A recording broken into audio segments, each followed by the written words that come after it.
takes lots of muscles. I'm not sure I could do it. There we go.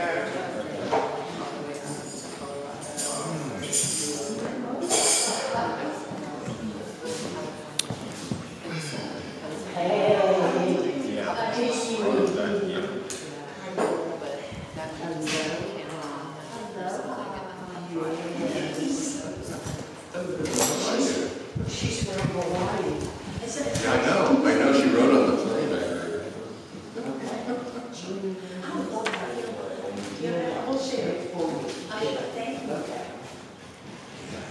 You cannot get through a single day without having an impact on the world around you. What you do makes a difference, and you have to decide what kind of a difference you want to make. Jane Goodall, primatologist and anthropologist. Welcome to our celebration of life this morning. We are very glad to have you here with us. Our congregational musician today is Craig Rayfuse, and he has also brought some, he's going to have some friends joining him, especially on our special music snake oil medicine show.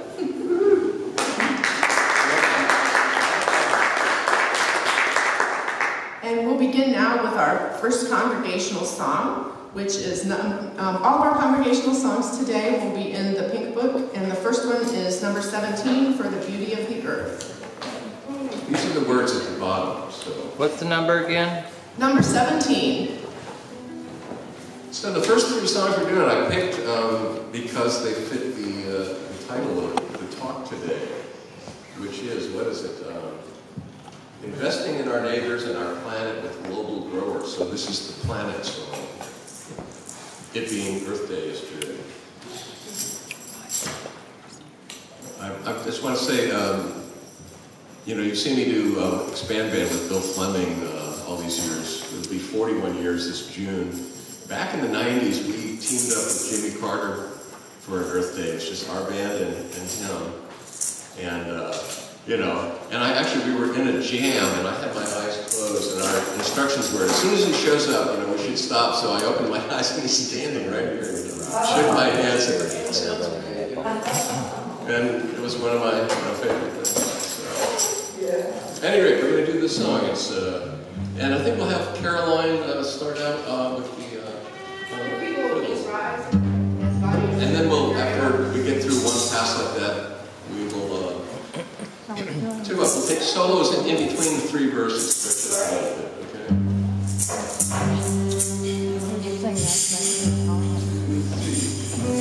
For the beauty of the earth, for the splendor of the skies, for the love which from our birth over round the slide. For all these with joy we praise,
That's lovely. Thank you so much.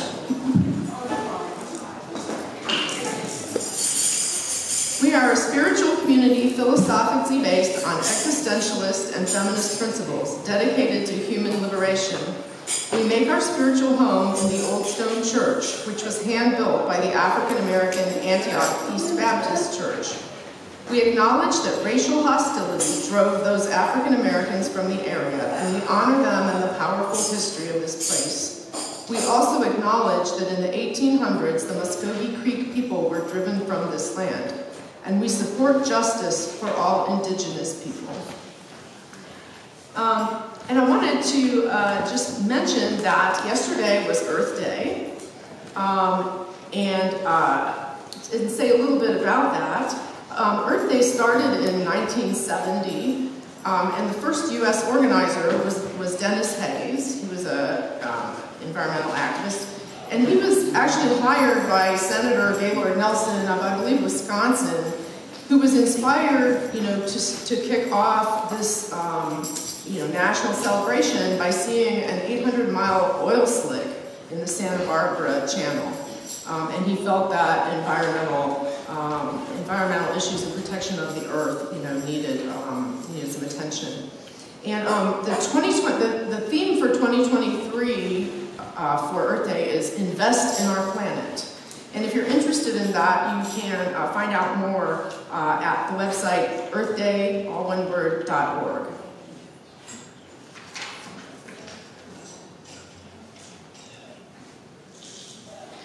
If you have any community announcements, please write them down and bring them up to me, and I will announce them shortly. There should be pen and paper available on the table in the back. And then also feel free to move around the sanctuary as you need to during the service. We just ask that you do so quietly so that you don't disturb others or interrupt anyone who's speaking or making music. We have coffee and tea in the kitchen at the back and a bathroom near the front entrance. And there's also a bathroom downstairs to the far right as you go down the stairs. We'd like to take this moment to recognize any newcomers who may be here for the first or possibly second time. But if you'd be willing to let us know your name, how you came here, how you found out about us.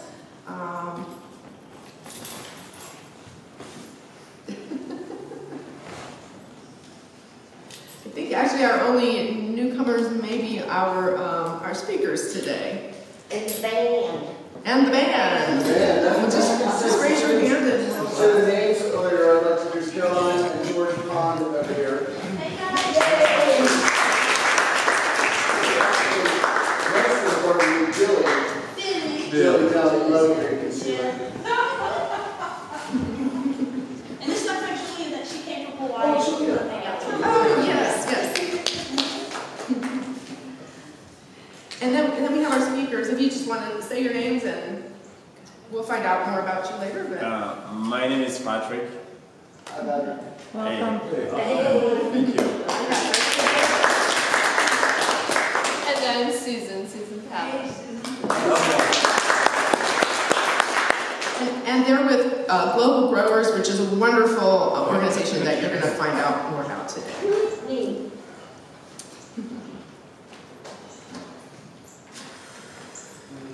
Oh, I did want to mention for newcomers that if you want to look on today's program, there's a section where you can put your name and email address if you'd like to find out more about us or would like somebody to reach out. You can indicate, how you'd like to make contact or what contact you'd like. Put it in the offering. Yes, put it in the offering plate. Are there any birthdays or anniversaries today that people would like to celebrate with us in song? I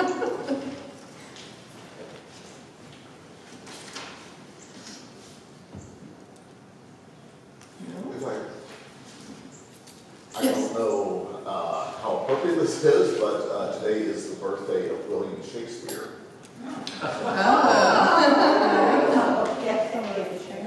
Would we like to sing to the bard? Hang on a second, okay, got it. change this thing here. Yeah, we played Happy Birthday in the key of C. Here we go. Happy birthday to you. Happy birthday to you. Happy birthday, dear William. Happy birthday to you.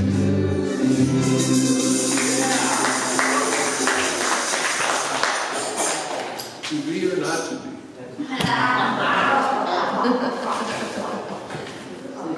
And that will bring us to our second congregational song, which is 10 in the pink book, We Can Become. The words at the bottom. What number? 10. Number 10. Right, that's right. Can become. We can become. And it's, of course, the melody is Amazing Grace. So.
And we don't have a youth program today, but I do want to remind everybody that if you let us know in advance, we can have children or youth programming available. And now it's time for our fellowship minister moment. So I'd like to introduce Reverend Marshall Mitchell.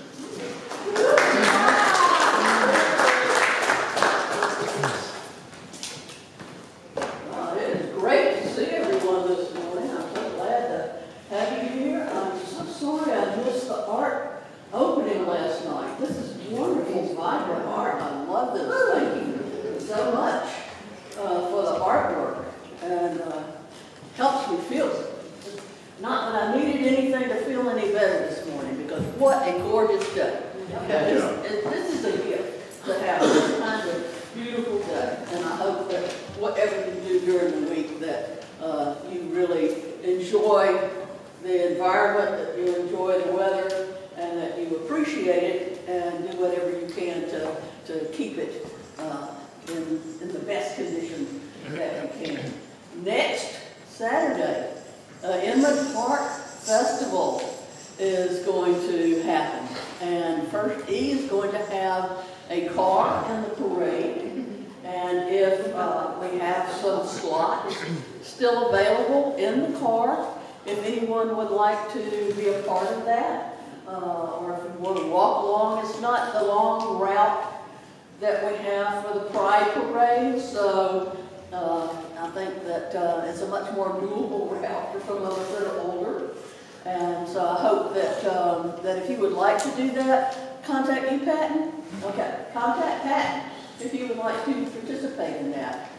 And I hope too that you, when you get your bulletin in the morning when you come in, that you read through and you notice some of the quotes. I really appreciate that Edith Covington, who is our office administrator, and she picked quotes to put into our bulletin. I want to just read one of the ones that she put in this morning because it really touched me, and it just bears putting out there in your heart. I am free because I know that I alone am morally responsible for everything I do. I am free no matter what rules are around me.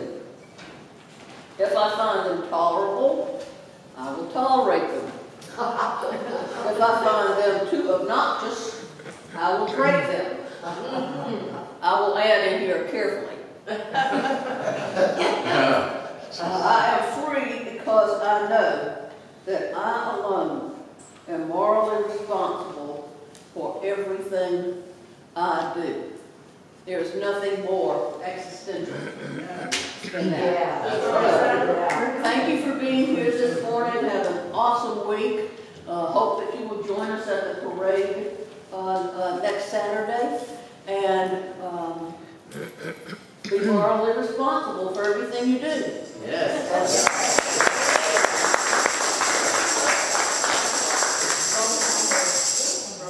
Oh, I'm sorry. It was written by Robert A. Heinlein. I don't know who Robert is. Oh, maybe we can look up Robert. He's an author. The sci-fi. Sci-fi author, yeah.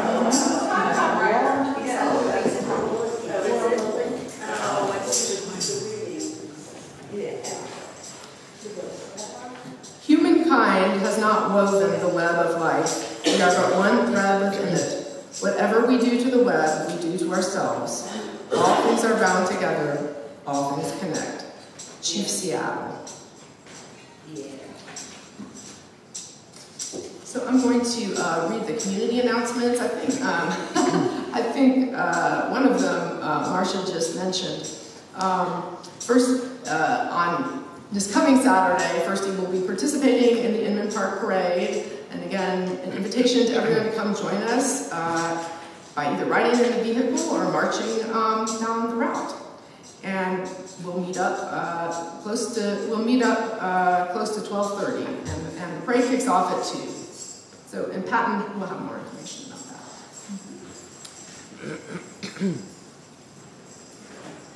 At this time, we're going to have our time of silence. You may wish to meditate, pray, or just sit silently.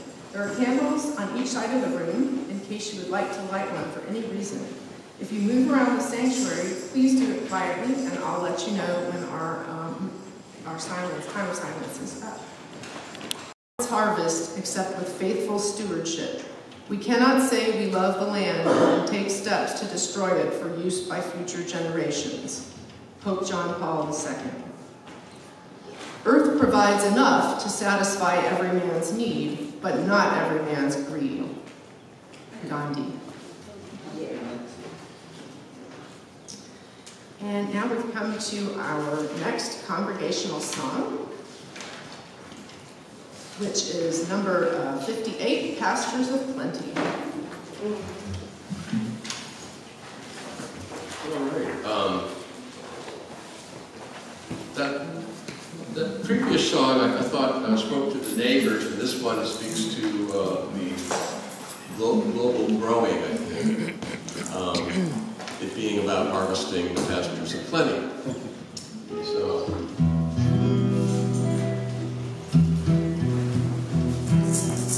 Please rise.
Dig beans from your ground, I cut grapes from your vine. Sit on your table that lie, sparkling wine.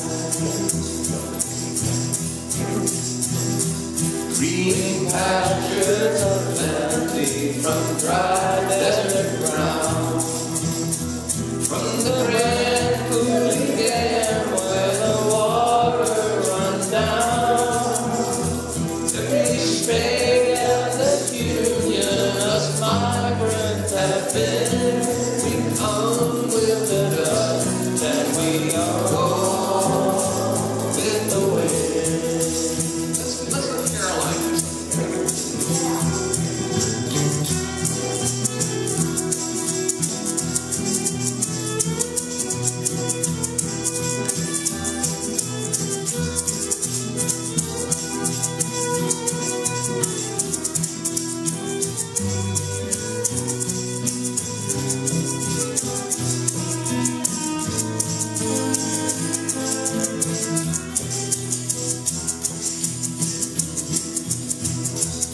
It's always been bramble, that river and I. All along your green valleys, I'll work till I die. I'll travel this road until death sets me free. 'Cause my pastures of plenty must always be free. It's a mighty hard road that my poor hands uphold. My poor feet have traveled this hard, dusty road. On the edge of your city, you'll see us and then we come with the dust and we're gone with the wind.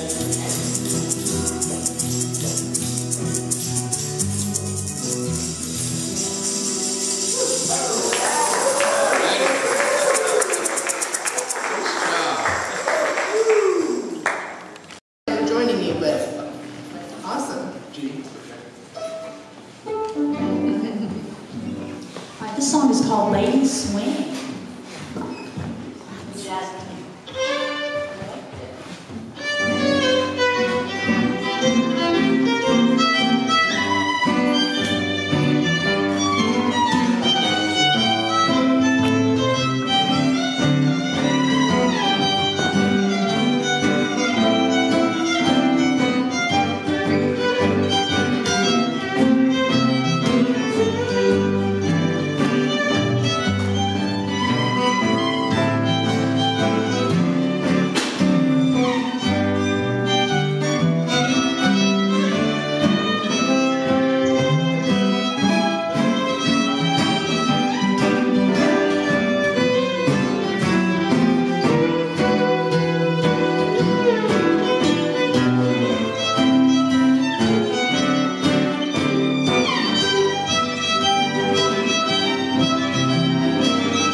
and George, right? Yeah. From Snake-O-On Medicine Show.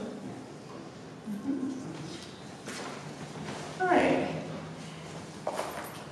And now I'd like to introduce our speakers today, and I can tell you a little bit about how I found out about their organization.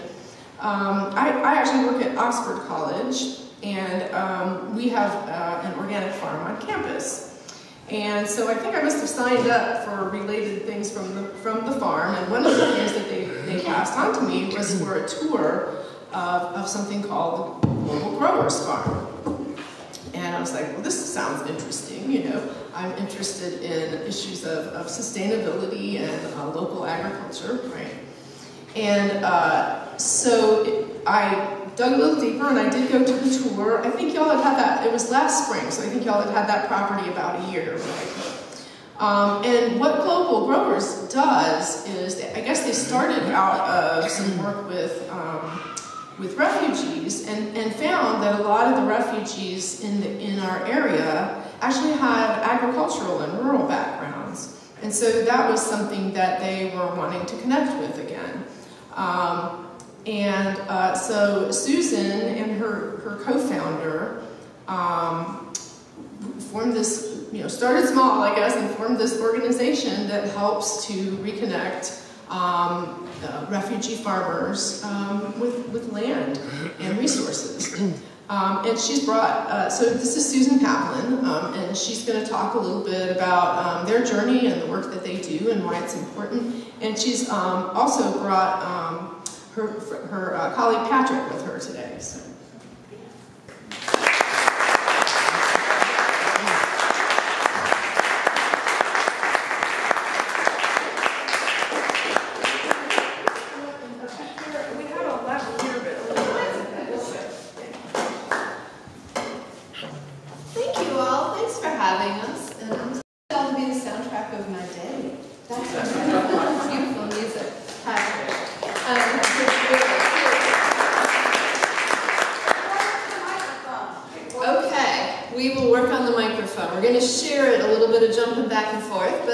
Susan Pavlin, and I am, as Kathy said, a co-founder and now the leader of Global Growers. And I'm Patrick, and I've been working with Global Growers for 4 years now, and I really enjoy it. Okay. So I'm going to take a few minutes and just share a little bit of how Global Growers came to be and what we're doing today. And then because I know that the why of what we do is so important, I really want to ask Patrick to share a little bit about what he does and the why for him, as well as some of the members of our community. So I'm going to tell y'all, I started Global Growers unintentionally. The last thing I wanted to do was to start another nonprofit. I'm telling you, there'd been a lot of work done already. But I was hanging out with the international community over in the Clarkston area on the east side of town. And I had been working with a women and children's organization for many years that worked with people who were newcomers to the country. And I was living on DeKalb Avenue, actually just about 2 blocks from here. I've lived in Candler Park almost all my life here in Atlanta. And on DeKalb Avenue, you probably know, there's not exactly a lot of green space, right? And I had gotten a little excited about a tiny little patch of land I had where I was growing some basil and some rosemary and a few things like that. And I knew some folks that were farmers here. They were people around my age that had gone into organic farming as a career. And I kept thinking, gosh, I really want to start a garden somewhere, but I don't want to do it by myself because that's a lot of responsibility. And this was back in about 2008. And while I was working in the international community, I got word that a gentleman from East Africa, from the country of Burundi in East Africa, had come to the U.S., had come to Atlanta. He had come in refugee status because many of you may know Burundi is right next to Rwanda in East Africa. And if you've ever seen that movie Hotel Rwanda or followed the story of that country, there's been generational conflict and real tragedy there. So Mr. Obedi had come to the United States, to Atlanta, but before he had been essentially the function of an extension agent back in his home country. He had traveled the country and helped people improve their farms. So he was very interested in agriculture, and I met with Mr. Obedi and said, hey, I was interested in starting a farm if we can, or a garden, if we can find some land, maybe we could collaborate. You might know some people in your community who are interested in growing. And he said, yes, I think that would be true. And I will admit, or mention, Mr. Obedi spoke 5 languages. I spoke 3. But we didn't have a single language in common.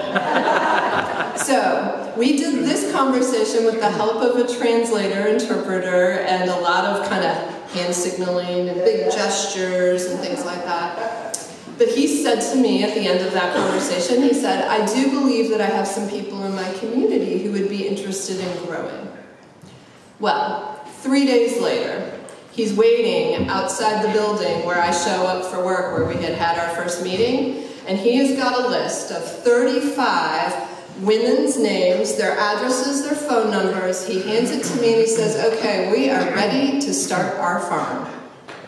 And I thought, ooh, translation, we must have missed something. Because I had the idea of like a little community garden in the corner, and he had 35 people in a farm. And so that became ultimately Umarima, which is, means farm. It was Umarima wa Burundi, the Burundi Women's Farm, that many of you may have seen if you travel up and down DeKalb Avenue over where the Dearborn Animal Hospital used to be. The women of Umarima started growing there back in 2010. And that was the first garden. And then people started knocking on my door and saying, hey, we're interested in growing too. You know, we might be from the Karenni people of Burma, or the Karen people, or we might be from Somalia, or we might be from, gosh, so many different countries, Nepal, Bhutan, all of these countries, but we're interested in growing food too. And that's really how Global Growers got started. We figured out that we could create a partnership between American folks like myself who knew a little bit about how to access the land here, how to access the tools, how to deal with all of the things that America has in store, and these amazing growers who had thought about growing food and had learned, grown up, growing food for their families, growing food as part of just their way of life and the continuation of their culture and the passing on of their culture to their children and so on. And so we created this partnership, and that's ultimately what became Global Growers. Today, the organization serves and partners with families throughout the metro area, but primarily, again, in the eastern side of town, with international communities, probably over, gosh, I've lost my numbers off the top of my head. I think we're at about 150 families, over 700 people are growing food at different locations. And we have 4 pretty substantial gardens. The Legacy Park in Decatur has a garden with 35 families. Over by North DeKalb Mall, you might see sometimes by that Quick Trip, there's another garden tucked in there that we've just taken over management, another 30 or so families. There is Clarkston International Garden, a small community garden. And there's the women from Umarima, you may have noticed that over by the Dearborn Animal Hospital, they are no longer growing there. We built a collaboration with MARTA. And MARTA opened up an 1.5 acres at the Indian Creek MARTA station that the women from Umarima have moved over to, and they are now opening up a new farm there. And then finally, I believe the property that Kathy was mentioning out in Conyers, in Rockdale County, is a 22-acre farm where people who want to pursue the business of farming can establish land and establish a farming practice. There's a lot more I could share, but I want to step back for a minute and ask Patrick to share a little bit about what you do with Global Growers or have done, and why you believe this work is so important. This work and the other work you do supporting the earth and climate change. Thank you so much. I think Susan covered most of the things I wanted to say. But I think Global Growers, so I started working at Global Growers in 2018. That was my second year in the United States. I moved from my country, Congo Kinshasa, almost 7 years ago. And that time I was learning English, and I was part of this mentorship program, like job mentorship program. And that's when one of my mentors told me that Global Growers was trying to find a kind of garden coordinator, garden maintenance person. And I knew that I wanted to find a job that would allow me to spend more time outside, because I don't like office jobs, I'm sorry. So yeah, and Global Growers was the right place to do that, to have that opportunity to be outside in nature and helping people. And because I think that's really what I'm meant to be, and I've been doing for maybe now 15 years. Why working for Global Growers is very important to me? It's because I think I'm giving back what I've received from my dad.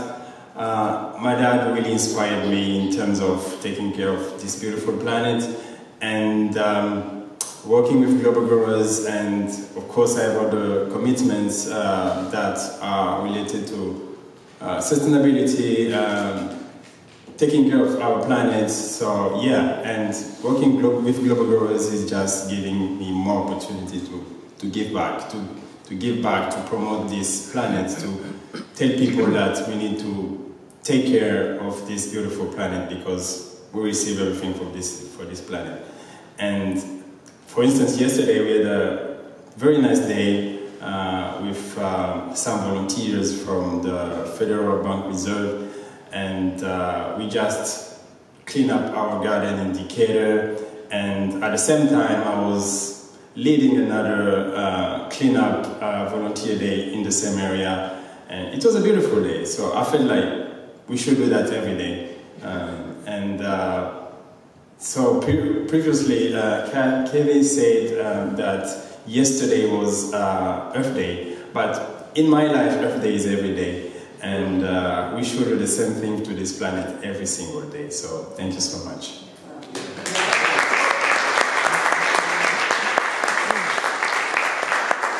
We have just a couple more minutes. I don't want to take too much of your time up. Yes, you had a question. What happens with everything that's grown? What do you do with it? So at DKG, CIG, and North DeKalb, so these are our gardens, our community gardens. So families just use those foods for their own consumption, right?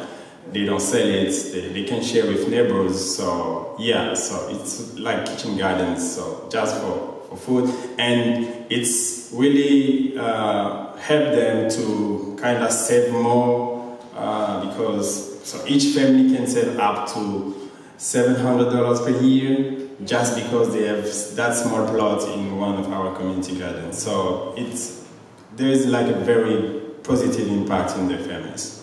Yeah. And I will say too, some of the growers that are scaling up and selling, they have sold over the years, have sold at many different places. The Freedom Farmers Market, the women from Imarima had a stand the last few years.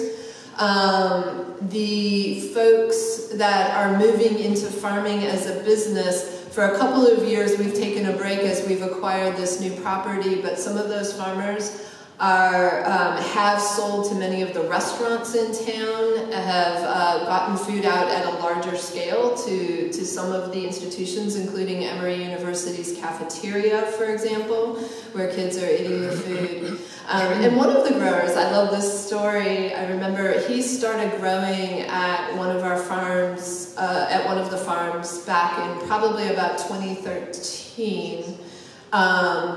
And his community, his name is Tan, and he's originally from Burma.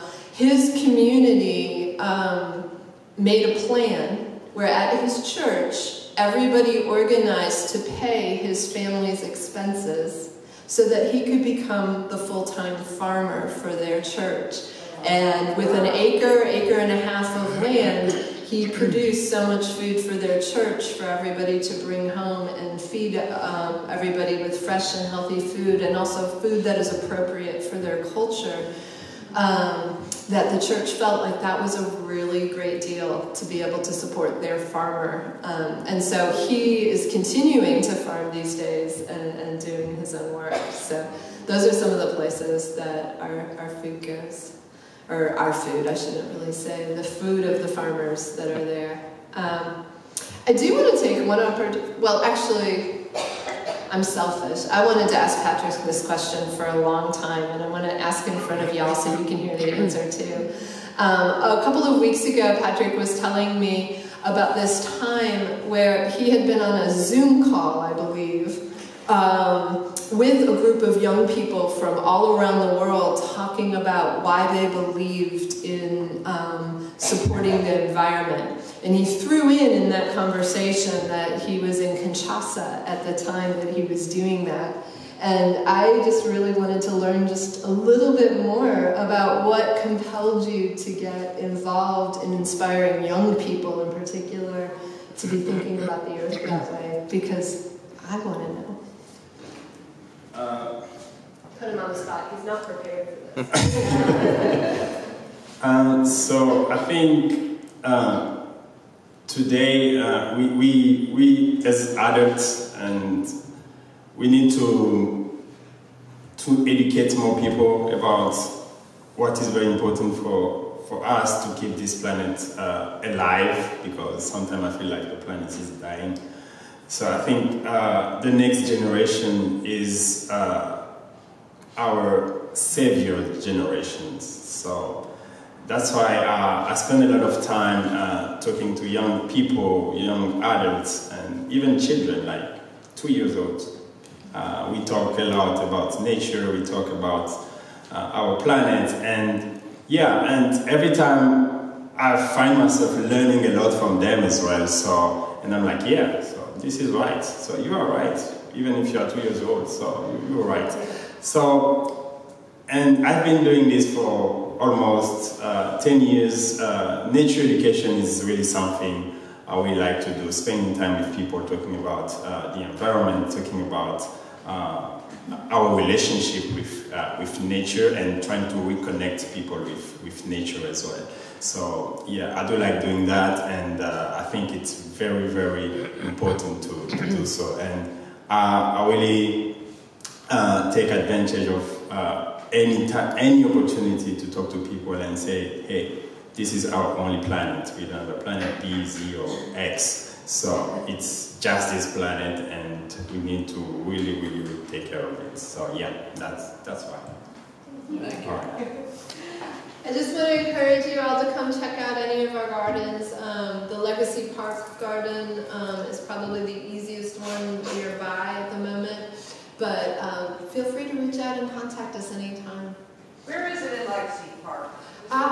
The garden itself, so Global Growers actually has offices in one of the main building, but if you pull into the main entrance and park in any of those parking lots, if you were looking at the main building and you just imagined a crow flying straight backwards, there's a pond back there, and to your left, when you're in front of the pond, is the entrance to the garden. There's walking trails all through there, and there is a path to get back there that you can follow. But there's a couple buildings in between that you kind of have to wiggle around to get back there. And I think they can get onto your email list notified of tours and things like that. Yes, absolutely. So if you just go to globalgrowers.org, that's the easiest way. You can sign up for the email list. We'd be happy if you want to give me any information today to take that information, but we have events and tours, and we would love an opportunity to host y'all to come by anytime. And if y'all want to organize a day out in the garden, we'd be happy to work with you. Patrick would be happy to work with you. Yeah, for sure. I'll be there. Yes. All right, thanks so much.